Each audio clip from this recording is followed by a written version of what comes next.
बनता है, न सिर्फ बजट के आंकड़ों से बनता है, न इंफ्रास्ट्रक्चर से बनता है। राष्ट्र बनता है उसके देशवासियों से, इंसानों से और उनके दिलों में पनपते देशभक्ति के जज्बे से। और इन देशवासियों की परिस्थिति क्या है? हर देशवासी चाहता है अध्यक्ष महोदय कि वो एक भयमुक्त वातावरण में अपना जीवन व्यतीत करे, लेकिन मेरे चुनाव क्षेत्र में ऐसी परिस्थिति नहीं है। नेशनल वाइल्ड लाइफ सर्वे का अगर हम रिपोर्ट देखे थे, उसके अनुसार मेरे चुनाव क्षेत्र में 400 से 500 लेपर्ड्स का अधिवास है। और मेरे चुनाव क्षेत्र में दिन में 3 फेज लाइट नहीं होती, इसलिए रात में खेत को पानी देने के लिए जाना पड़ता है और आए दिन किसी न किसी पर लेपर्ड का हमला होता है। आज तक 18,000 मवेशियों का नुकसान हुआ है।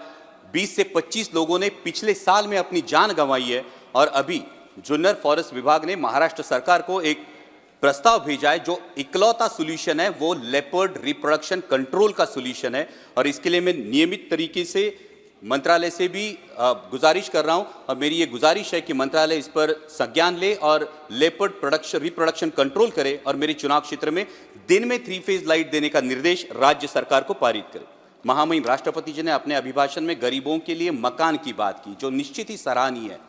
लेकिन मेरे चुनाव क्षेत्र में अध्यक्ष महोदय 1.5 से 2 लाख लोग ऐसे हैं, वो रहते तो पक्के घरों में हैं, लेकिन उनके घर अनऑथोराइज करार दिए जा रहे हैं। और वजह है दिघी एम्यूनिशन डेपो की वजह से लगा हुआ रेड जोन। महामहिम राष्ट्रपति जी ने कानूनों में सुधार की बात की और समय के साथ हर किसी को बदलना चाहिए, लेकिन रेड जोन की अगर हम बात करें तो जो कानून फॉलो हो रहा है वो 1903 का अंग्रेजों के जमाने का इंडियन डिफेंस एक्ट फॉलो हो रहा है, जिसके तहत रेड जोन की मर्यादा 2000 यार्ड सुनिश्चित की गई है। लेकिन 1970 का जो स्टैक रेगुलेशन है, स्टोरेज टेक्निकल एक्सप्लोजिव कमिटी का जो रेगुलेशन है यूनाइटेड नेशंस का, वो हमारे देश ने अडॉप्ट किया है, जिसके अनुसार 200 से 500 मीटर ही रेड जोन की मर्यादा होनी चाहिए। तो जब हम कानूनों के सुधार की बात करते हैं तो मेरी सरकार से ये गुजारिश है कि जो कानून हमने अडॉप्ट किया है उस पर अमल किया जाए और 500 मीटर के आगे ये रेड जोन की मर्यादा से देशवासियों को राहत दी जाए।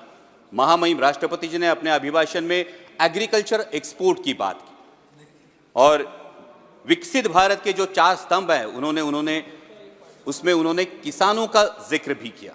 लेकिन वास्तविकता यह है अध्यक्ष महोदय, पिछले 35-40 दिनों से अनियन के एक्सपोर्ट पर पाबंदी लग चुकी है। और अनियन एक्सपोर्ट पर पाबंदी लगने की वजह से, प्याज के निर्यात पर पाबंदी लगने की वजह से मेरे महाराष्ट्र के प्याज उत्पादक किसानों का 2000 करोड़ रुपयों का नुकसान हुआ है।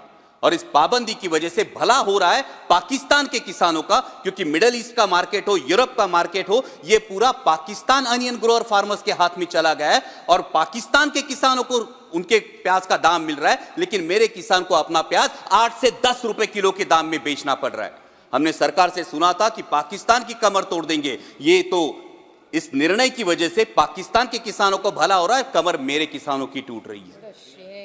यहां पे महामहिम राष्ट्रपति जी ने किसानों की आय दुगनी होने की बात की। अध्यक्ष महोदय, मैं कुछ आंकड़े बताना चाहता हूं कि 2013 में डीएपी की एक बैग थी, उसकी कीमत थी 560 रुपए।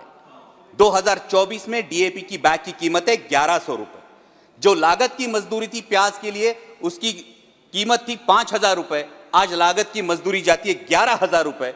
आज 2013 में प्याज बिक रहा था 20 रुपए किलो में, आज प्याज बिक रहा है 8 से 10 रुपए किलो में। 2013 में सोयाबीन बिक रहा था 6000 रुपए क्विंटल के दरों में, आज सोयाबीन बिक रहा है 4500 रुपए क्विंटल के दरों में। तो किसान की आय दुगनी हुई या 2 गुने से ज्यादा घट गई है? जब हम विकसित भारत का एक स्तंभ किसानों को मानते हैं, तो यह मैं कहना चाहूंगा कि जब विकसित भारत की यात्रा होती है, दिल्ली में ठंड बहुत है, किसी को बताना नहीं पड़ता, ठंड बहुत है, हम महसूस करते हैं ठंड बहुत है। तो जब विकसित भारत है तो ये बताना क्यों पड़ता है? मेरा किसान ये महसूस क्यों नहीं कर पाता कि ये विकसित भारत है, मेरी आय दुगनी हुई है? और ये मेरी दरख्वास्त है कि किसानों के बारे में गंभीरतापूर्वक ये विचार किया जाए, क्योंकि अगर उगाने वाला उगाएगा नहीं तो खाने वाला खाएगा क्या, ये सवाल बनता है। अंत में महामहिम राष्ट्रपति जी ने राम मंदिर के निर्माण की बात की और मर्यादा पुरुषोत्तम प्रभु श्री राम, हमारे राम लल्ला जो विराजमान हुए, उसके लिए मैं समूचे देश का अभिनंदन करता हूं। और उसी के बारे में कुछ पंक्तियां कहकर मैं अपनी वाणी को विराम दूंगा। अध्यक्ष महोदय, जब राम लल्ला की प्राण प्रतिष्ठा की बात आई तो किसी ने कहा बिना कलश के प्राण प्रतिष्ठा कैसे होगी? किसी ने कहा बिना कलश के प्राण प्रतिष्ठा कैसे होगी।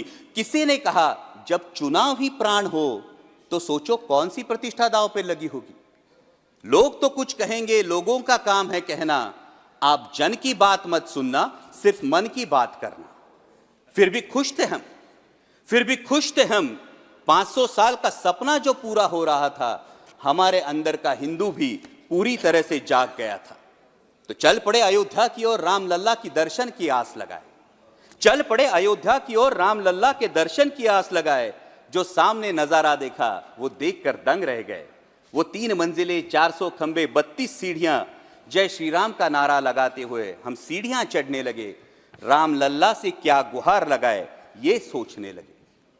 पहली सीढ़ी पर याद आई महंगाई, पहली सीढ़ी पर याद आई महंगाई।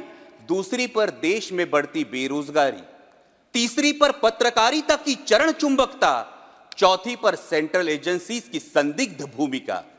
हर सीढ़ी पर कुछ न कुछ याद आ रहा था, हर सीढ़ी पर कुछ न कुछ याद आ रहा था।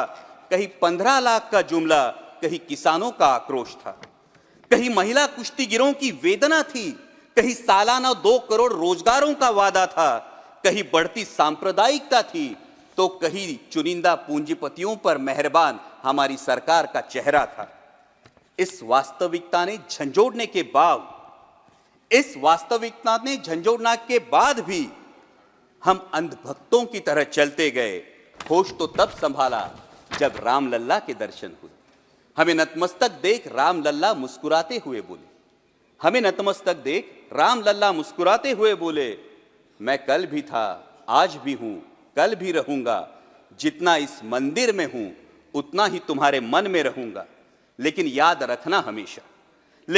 रखना हमेशा मैंने त्रेता युग में रामराज जलाया था, तुम कलियुग में जीते हो जहां संविधान ने गणराज जलाया है। धर्म समाज का किनारा जरूर है, धर्म समाज का किनारा जरूर है, लेकिन देश एक बहती धारा है। किनारे को धारा के बीच में लाया तो प्रवाह अड़ जाता है, प्रगति के पथ से हट जाता है। इसलिए धर्म का ठेकेदार नहीं, पहरेदार बनना चाहिए। इसलिए धर्म का ठेकेदार नहीं, पहरेदार बनना चाहिए। तुम रहो न रहो, वो रहे न रहे, ये देश रहना चाहिए, देश का संविधान रहना चाहिए, देश का लोकतंत्र रहना चाहिए, ये देश रहना चाहिए। जय हिंद, धन्यवाद।